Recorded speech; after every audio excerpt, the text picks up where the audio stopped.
Jesus.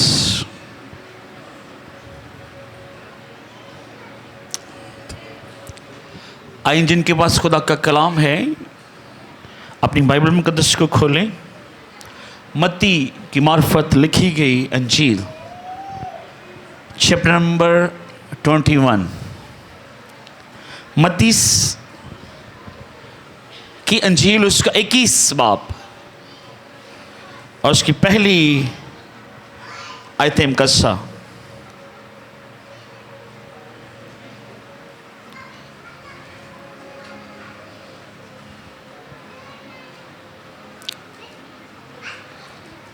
मैं चाहता हूँ इसके हवाले को पढ़ने से पहले मैं थोड़ा सा इस हफ्ते का और इस वाक़या का बैकग्राउंड बता दूं। खुदावंद यीशु मसीह अपनी ज़मीनी खिदमत के आखिरी हफ्ता में शरीक हो गए हैं।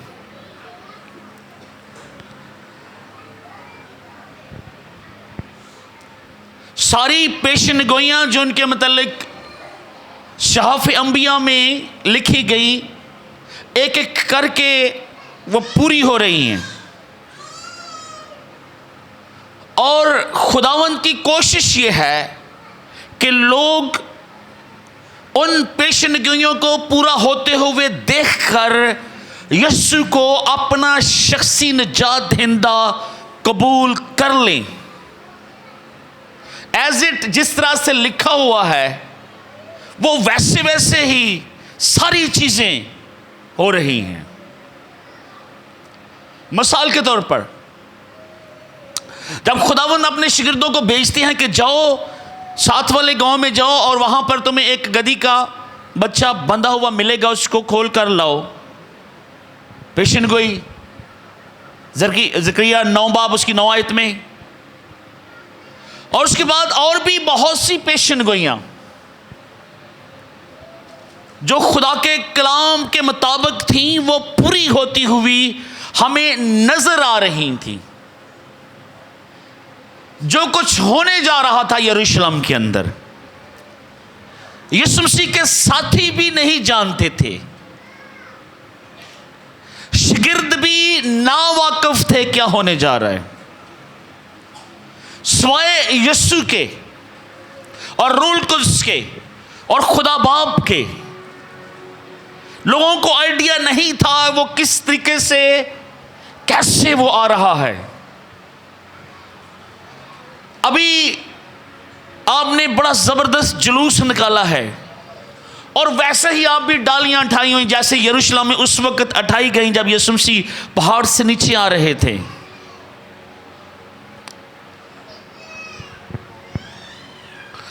रोमी हुकूमत है यरूशलेम के ऊपर और कौम बनी इसराइल जो है वो गुलामी में है, कैद में है।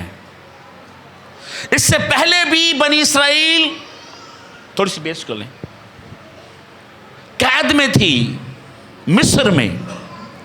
400 साल से भी ज्यादा अरसा वो वहां कैदी रहे और खुदा ने मूसा को भेजा ताकि उनको रिहाई दे। और फिर खुदा ने मूसा के वसीला से अपनी कौम बनी इसराइल को वहां से निकाला और अब दोबारा से कौम बनी इसराइल जो है वो गुलामी में है, कैद में है और वो तवक्को कर रहे हैं कि कोई दोबारा से मूसा जैसा नबी उठे और इन रोमी हुकूमत और जिनके फौज है वहां पर सल्तनत कर रहे हैं उनके खिलाफ वैसे ही आफात मुझसे बड़े बड़े काम हो जिस तरह से मूसा ने मिस्र में किए और फिर से खुदा उनको उस गुलामी से निकाले। क्योंकि बड़ा अरसा हो गया था वो गुलामी में थे।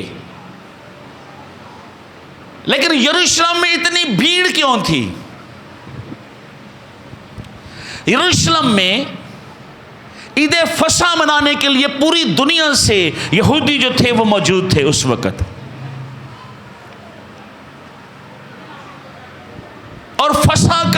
तरीकाकार था कि किस तरीके से वो बर्रा चुना जाता था और लिया जाता था, और वहां पर आकर वो फसा मनाते थे।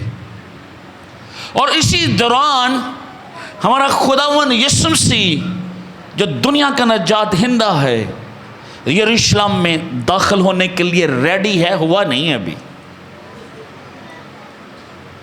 बैतफगे 2 गांव हैं नजदीक नजदीक, और ये पहाड़ के ऊपर है, और वहां पर ये सारी गुफ्तगू चल रही है। शागिर्द हैं, खुदावन यीशु मसीह हैं, और वो अब नीचे उतरने को हैं और शहर में दाखिल होने को है। और मत्ती रसूल जब ये वाकया लिख रहा है तो ये वाकया हो चुका है। जो कुछ मत्ती रसूल ने देखा, सुना, तजर्बा किया, वो सारी बातें उसने एज इट तारीख के साथ गांव का नाम लेकर हर एक वाक्य को, हर एक तफसील को हमारे लिए रकम बंद कर दिया, लिख दिया अंजील की सूरत में, और वो आज हमारे पास मौजूद है। चारों अनाजील में हम इस वाक्या को देख सकते हैं। आइए जरा इसको एक दफा पढ़ लें। मत्ती रसूल की मार्फत लिखी गई अंजील, उसका 21 बाब, खुदावंद के कलाम में लिखा है, और जब वो यरूशलेम के नज़दीक पहुंचे और जैतून के पहाड़ पर बैतफगे के पास आए, तो यीशु ने 2 शागिर्दों को ये कहकर भेजा कि अपने सामने के गांव में जाओ।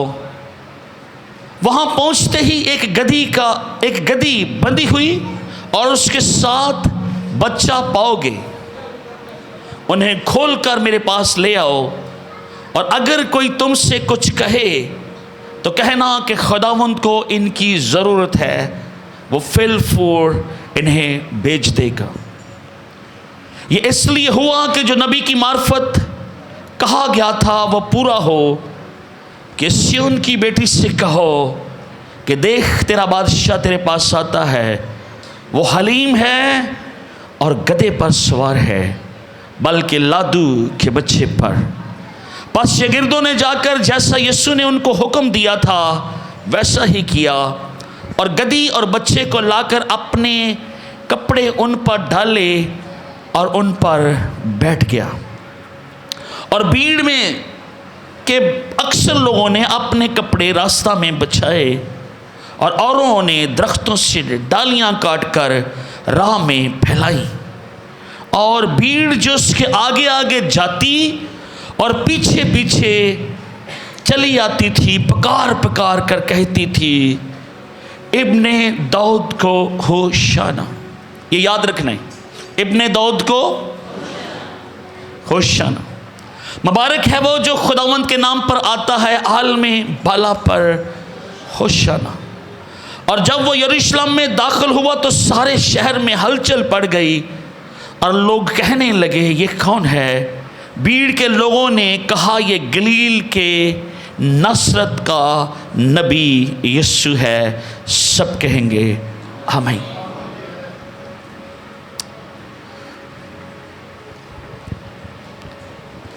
जब हम खुरूज की किताब को पढ़ते हैं, खुरूज 12 बाब, उसमें जब बर्रा लिया जाता था फसा के लिए, और आपको पता है फसा क्या है?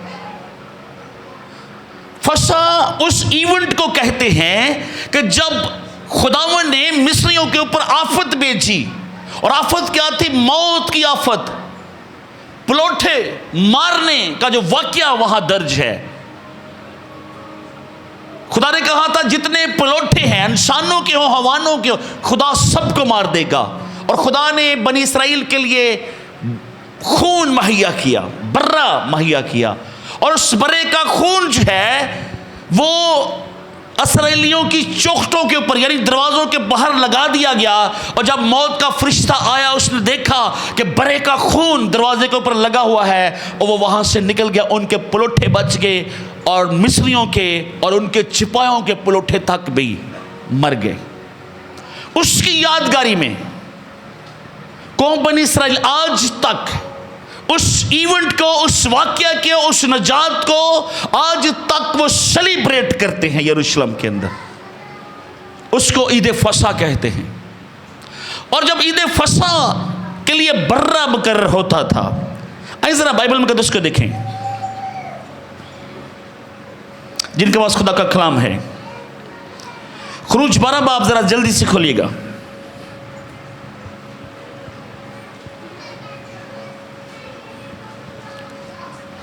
खुरूज 12 बाब उसकी पहली आयत का समय यूं लिखा है, फिर खुदावन ने मुल्क मिस्र में मूसा और हारून से कहा, यह महीना तुम्हारे लिए महीनों का शुरू और साल का पहला महीना हो।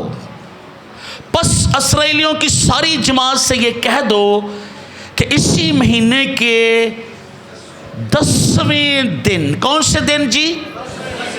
याद रखना है, लिख लें, कौन से दिन इसी महीने के?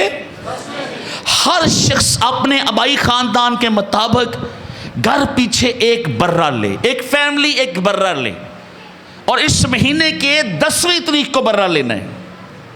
आगे देखते हैं। और अगर किसी के घर में बर्रा खाने के लिए आदमी कम हो तो वो इसका हमसाया जो इसके घर के बराबर रहता हो, दोनों मिलकर नफरी के शुमार के मुवाफिक एक बर्रा रखें। तुम हर एक आदमी के खाने की मकदार के मुताबिक बर्रा का हिसाब लगाना। तुम्हारा बर्रा बेऐब यकसाला यानी 1 साल नर हो। कितनी खूबियां हैं जी, बेऐब हो, यकसाला नर हो, और ऐसा बच्चा या तो भेड़ों में से चुन कर लेना या बकरियों में से, और तुम उसे उस महीने की 14वीं तक रख छोड़ना। कौन सी तारीख तक? और लेना कब है? बहनों से मैं बात करूं, बच्चियों से भी याद रखने, लेना कब है बर्रा? 10वीं तारीख को। और ज़िबा कब करना है? फसा कब बनानी है? 14वीं तारीख को। और तुम इससे इस महीने की 14वीं तक रख छोड़ना, और इस्राएलियों के कबीलों की सारी जमात शाम को उसे ज़िबा करे। आज क्या दिन है? क्या दिन है जी? आज संडे है। और जुमेरात को कितने दिन हो जाएंगे? आने वाले जुमेरात को 4 दिन। यीशु मसीह बर्रा कब लिया जा रहा है? 10 तारीख को। और 4 दिन बाद ईद फसा है। और मेरा और आपका खुदा दुनिया का मनज्जी फसा का बर्रा बनकर खुद यरूशलेम में दाखिल हो रहा है।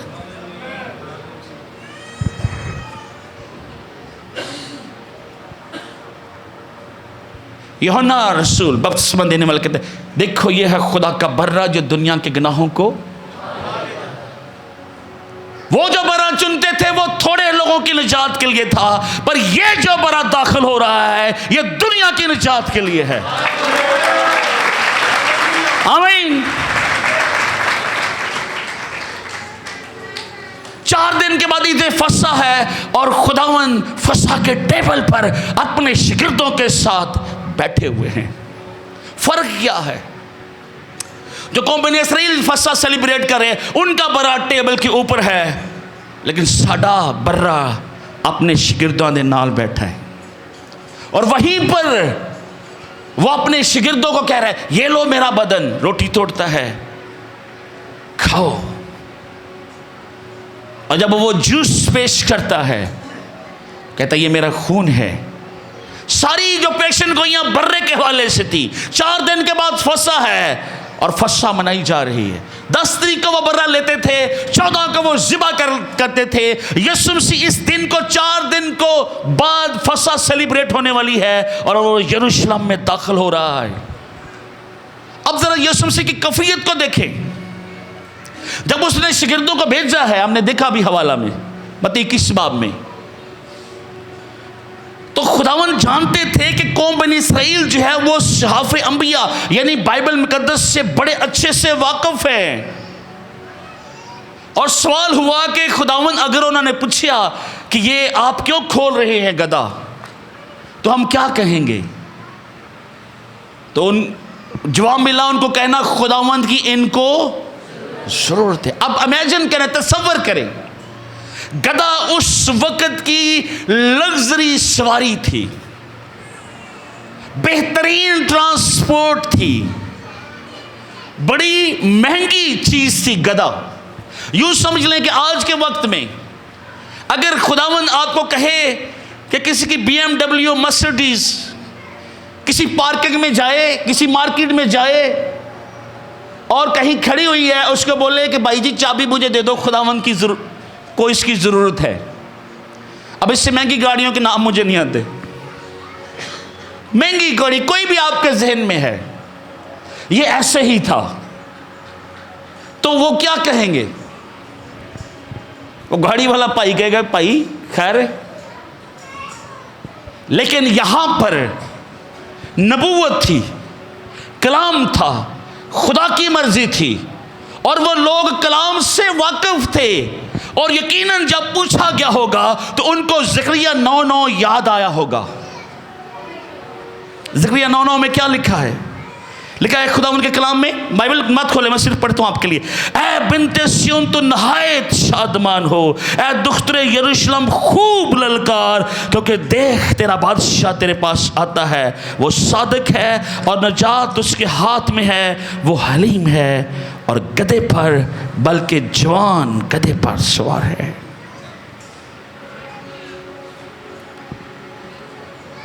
सारी नबूवतें जरा सोचें एक सेकंड के लिए, ऊपर ज़करिया नबी के सहीफे की नबूवत, और जब लोग तारीफ कर रहे हैं वो भी कलाम में लिखा हुआ है।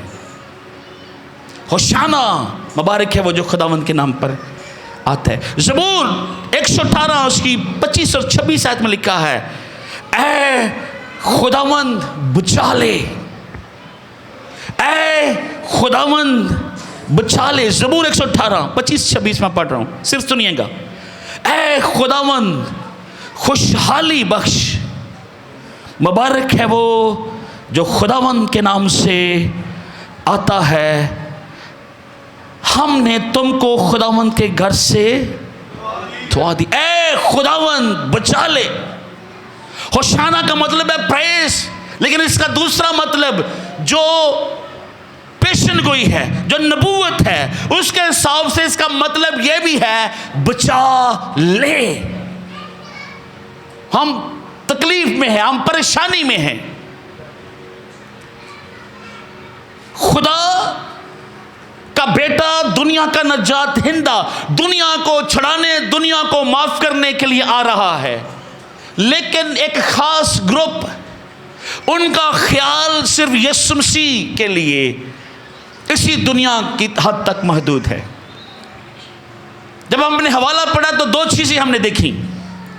एक जगह पे लिखा है इब्ने दाऊद, क्योंकि वो सोच रहे थे कि ये सुलेमान की नस्ल से है, ये दाऊद की नस्ल से है, ये बादशाह है, ये हमें छुड़ाएगा, ये फिर से अपनी सल्तनत कायम करेगा और कौम बनी इसराइल फिर खड़ी होगी और अपने दुश्मनों से रिहाई पाएगी। उनका ख्याल सिर्फ ये था। और फिर उसको कह रहे हैं कि ये नासरत का नबी है और इसका नाम यीशु मसीह है। दोनों चीजें वो कह रहे हैं। मूसा खुदा का नबी है, पावरफुल है, और वो समझ रहे हैं और वो तोक्को कर रहे हैं कि यीशु मसीह भी मूसा की तरह हमें अब छुड़ाएगा, क्योंकि मूसा जो है फरौन के सामने डट कर खड़ा हो गया था। अब यीशु मसीह का जो मोशे हैं मूसा से भी बड़े हैं। कुछ दिन हुए हैं लाजर को जिंदा हुए, और ये बात जो है मशहूर है उस पूरे एरिया में, और दुनिया उस जिंदा हुए लाजर को भी देखने आई है। लोग गवाह हैं, लंगड़े चले, अंधों ने आंखें पाई, कोड़ियों ने शिफा पाई, मुर्दों को जिंदा किया गया।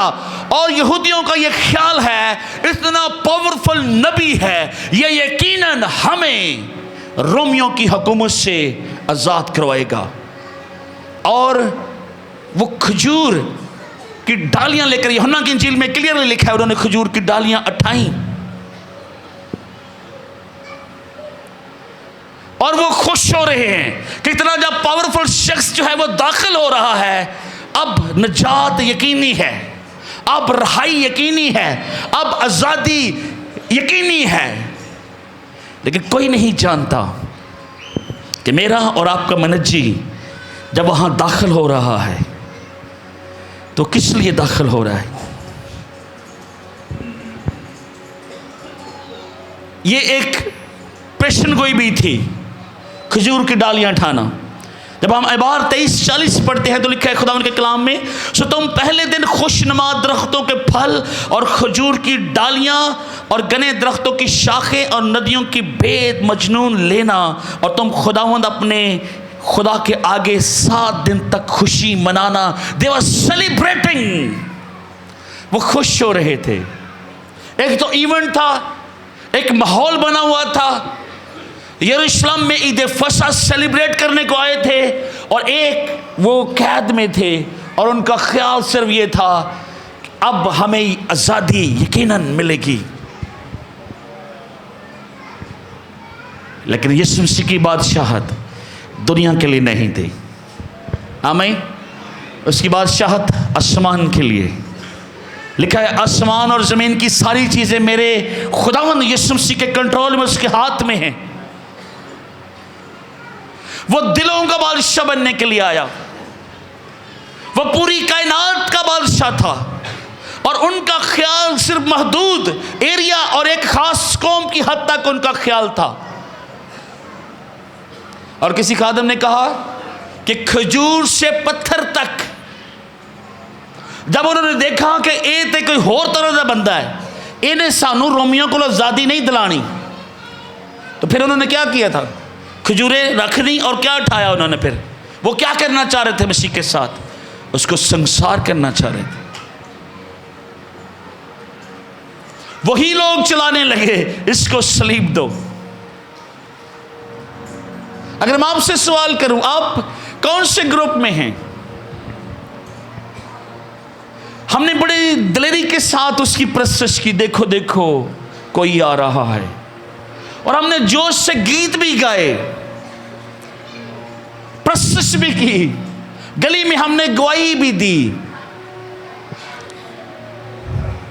उन लोगों की यीशु से क्या तवक्को थी कि वो उनको आजादी दिलाएगा। और यीशु मसीह क्यों यरूशलेम के ऊपर रोए? वो शहर की बर्बादी के ऊपर नहीं, बल्कि उन लोगों के ऊपर जो उस पर ईमान नहीं ला रहे थे, देख रहे थे, सुन रहे थे, इसके बावजूद उसको खुदावन मनज्जी नजात हिंदा मानने के लिए रेडी नहीं थे।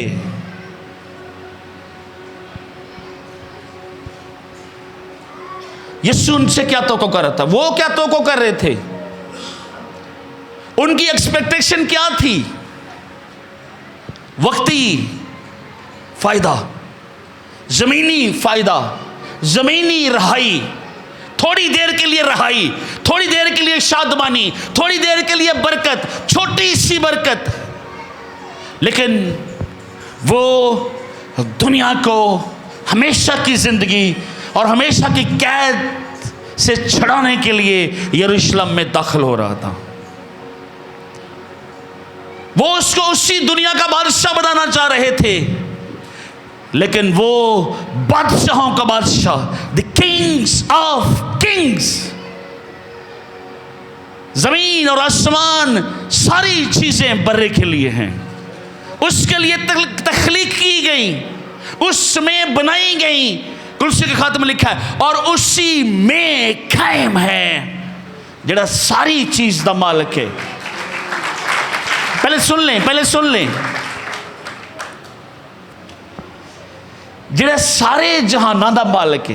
कुर्सियों के खाते लिखे हर एक चीज लिखा है, देखी हो अनदेखी हो, इख्तियारात हो, हुकूमतें हो, बादशाहत हो, सब चीजें यीशु के लिए, यीशु के वास्ते, यीशु में, उसके वसीला से बनाई गई और उसी में कायम रहती हैं।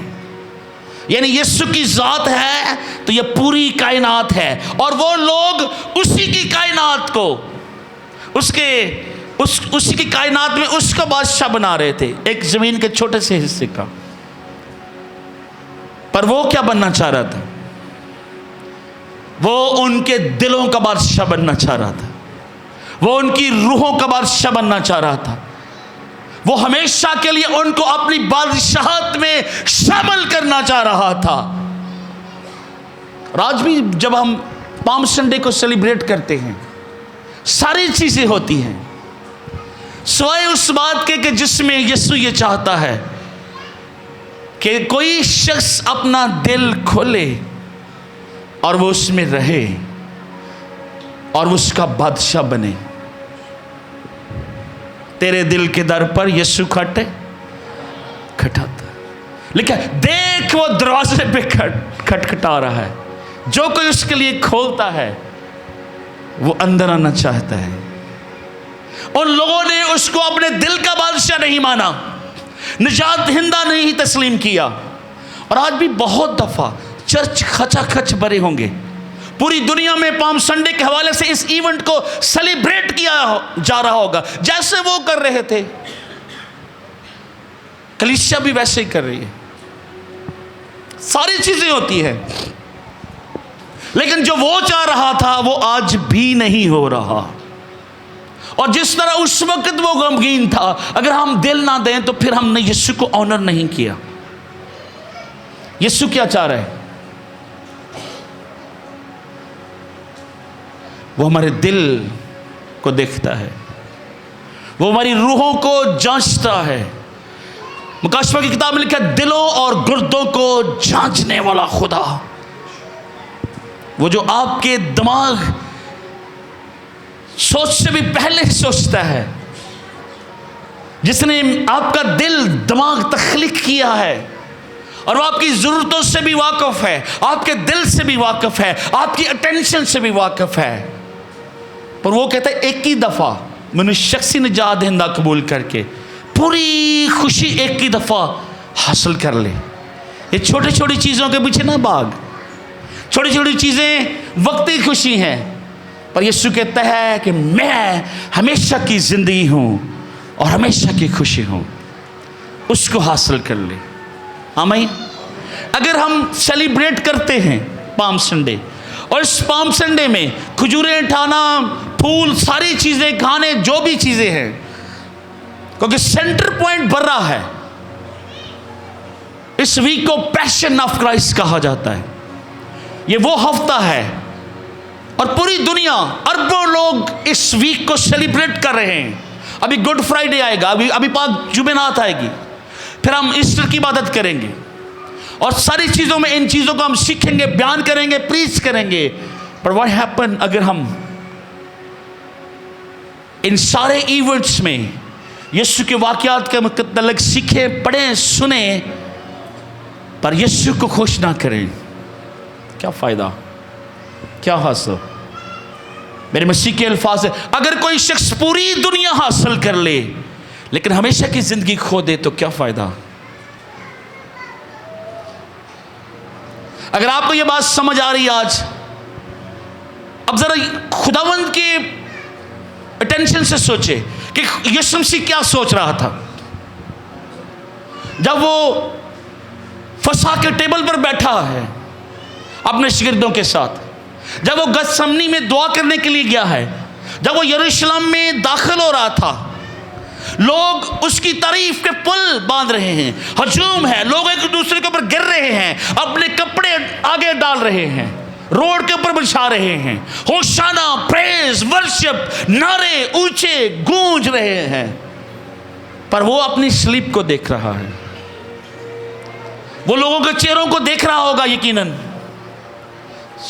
क्या सोचता होगा मेरा मसीहा? जरा सोचे एक सेकंड के लिए। उनकी टेंशन क्या थी? क्या वो निजात पाना चाह रहे थे? क्या वही लोग नहीं थे जो बाद में कह रहे थे इसको मसलूब करो? आज मेरी और आपकी स्टोरी क्या है? आप खुद को कहां खड़ा करते हैं? नौजवान बेटियों से, बेटों से मेरी गुजारिश है, आप क्या सोचते हैं कि आपके लिए मसीहा क्या है? उनके लिए मसीहा क्या था? उनके लिए उस वक्त यीशु क्या था? उन्होंने यीशु को क्या बनाना चाहा? आज हम यीशु को क्या बनाना चाह रहे हैं? हम कहां खड़े? हम किस हजूम का हिस्सा है? वो जिन्होंने डालियां ठाई, या वो जो पत्थर मारना चाह रहे थे? वो जो वक्ती खुश थे, उसके बाद जब उनके मर्जी के मुताबिक चीजें नहीं हुई वो भाग गए। इवन शिगिर्द भी सलीब के करीब नहीं आए, एक आध के अलावा। आप खुद को कहां खड़ा करते हैं? कहां देखते हैं खुद को?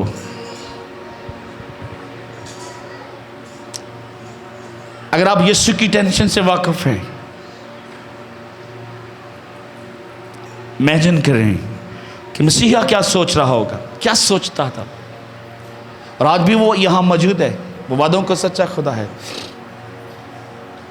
इसको सिर्फ मैसेज मत समझें। अगर किसी को बात समझ आ रही है तो समझे कि रूल कुदस आपके साथ कलाम कर रहे हैं, और ना ही ये रवायती सच चर्च है। यीशु लोगों की जिंदगियां तब्दील करने आया, लोगों को हमेशा की जिंदगी देने के लिए आया।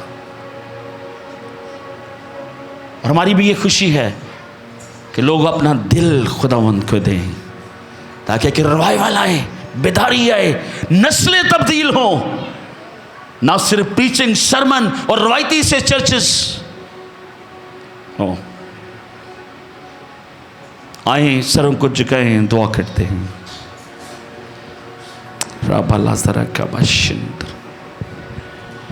अपने सरों को झुकाए रखेंगे, आंखों को बंद करेंगे। आइए देखें थोड़ी देर के लिए वो बर्रा जो